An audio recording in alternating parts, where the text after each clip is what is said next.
दोस्तों, आज थोड़ी सी चर्चा हम लोग यूजीसी रेगुलेशन एक्ट 2026 की करेंगे। और जैसा कि आप जानते भी हैं कि पूरे देश में इसको लेके काफ़ी ज़्यादा हाहाकार है और सामान्य वर्ग में बहुत गुस्सा भी है, आक्रोश भी है।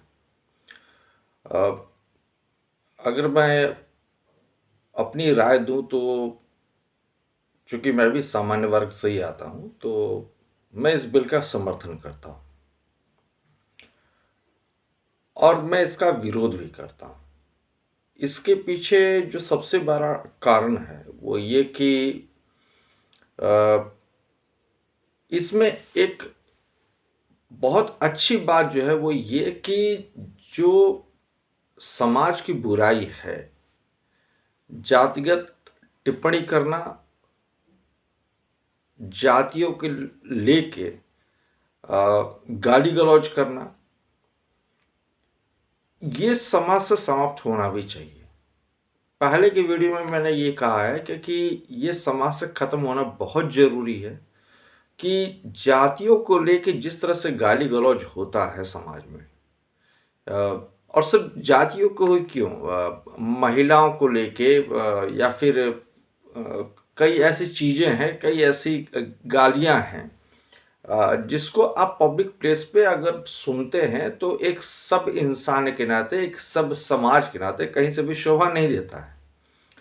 तो ये तो बहुत सही बात है कि इसकी शुरुआत कहीं से तो करनी चाहिए थी। तो कॉलेज स्तर पर, जैसा मैंने पहले की वीडियो में कहा था कि वहाँ पे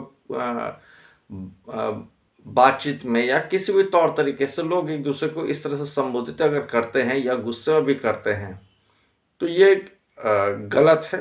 और इसलिए मैं इसका समर्थन भी करता हूँ। लेकिन एक जो खास बात मुझे लगती है और जिस कारण मैं इसका विरोध करता हूं वो ये कि आप इसको सिर्फ एक जाति तक ही सीमित मत रखिए, आप इसको सिर्फ सामान्य वर्ग तक ही सीमित मत रखिए। गाली सबके मुंह से निकल रही है, जाति सूचक शब्दों का इस्तेमाल सब कोई कर रहा है, इसको और ज्यादा स्प्रेड कीजिए और ज्यादा फैलाइए। आपकी जो कमेटी बनेगी, आपके जो उसके बोर्ड्स के मेंबर होंगे जो इसको देखेंगे, उसमें सभी जाति को लोगों को शामिल कीजिए और इसका दायरा फैलाइए। दायरा फैलाने का मतलब सिर्फ ये नहीं कि बाकी जाति को भी इसमें शामिल कीजिए, इसमें कॉलेज के बच्चों के साथ साथ प्रोफेसर को भी इंक्लूड कीजिए, इसमें स्कूल को भी इंक्लूड कीजिए, इसमें प्रशासन तक को भी इंक्लूड कीजिए। वहां भी इस तरह की गाली गलौज होते रहते हैं। तो अगर इसका दायरा बढ़ाया जाए तो ये बहुत अच्छा है।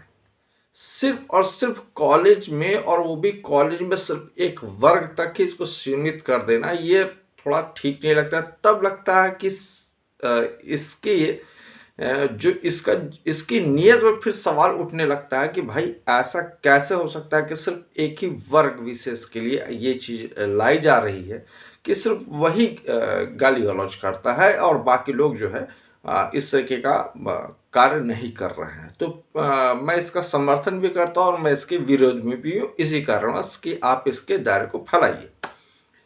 दूसरी बात यह कि अगर ये किसी एक ऐसे व्यक्ति को उसके पद से हटाने के उद्देश्य से किया गया है तो वास्तव में फिर तो ये बहुत बहुत गलत है। अगर इसके पीछे कोई राजनीतिक स्वार्थ है तो फिर तो ये बहुत ज़्यादा ही गलत है। मैं तो फिर इसके खिलाफ ही हूँ और मैं तो यही कहूँगा कि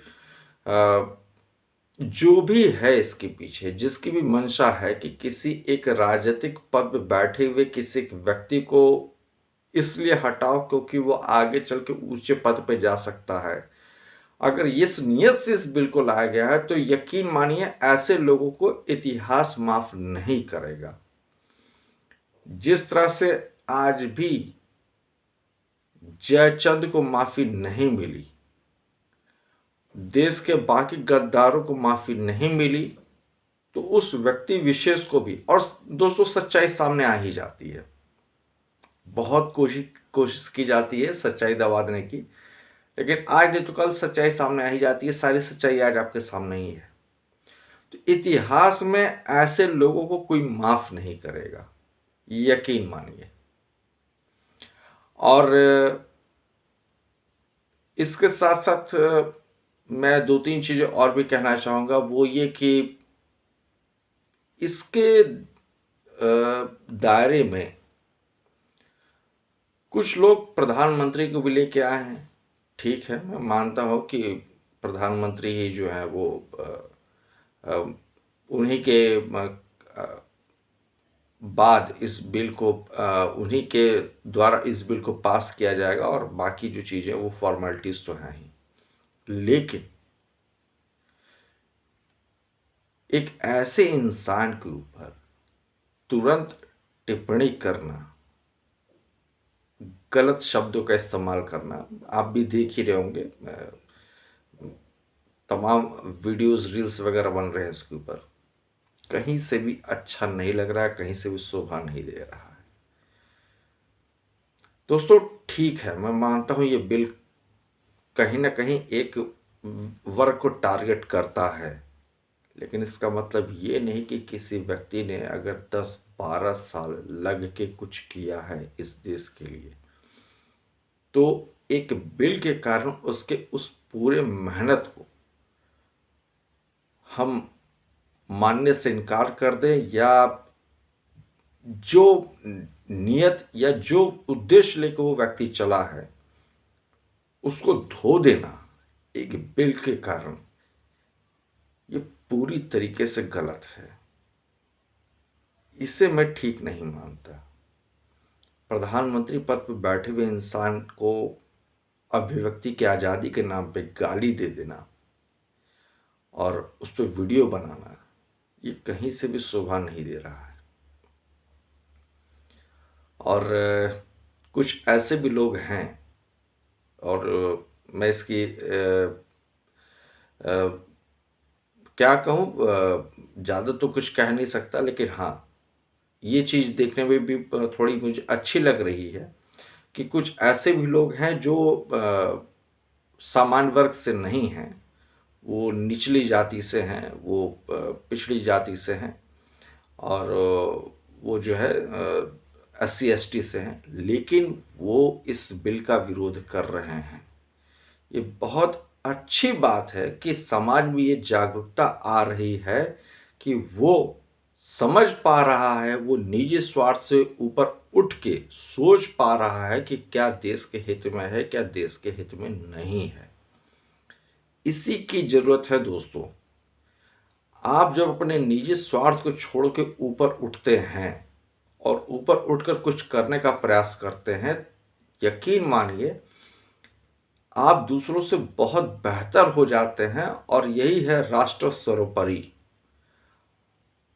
राष्ट्रवाद यही है। अपने निजी स्वार्थ को, अपने निजी इच्छाओं को त्याग के, अपने निजी स्वार्थ को किनारे रख के जब आप कुछ करते हैं तो ये बहुत बड़ी एक मिसाल के तौर पे देखा जाता है। और कुछ लोगों ने, मुझे बहुत अच्छा लगा देख के कि उन्होंने साफ कहा है कि भाई वो इसका सहयोग नहीं करते हैं इस तरह के बिल का। तो ये भी एक बहुत अच्छा कदम है और ये बहुत अच्छी इनिशिएटिव जो है मुझे दिख रही है, जो लोग इस तरीके के कार्य कर रहे हैं।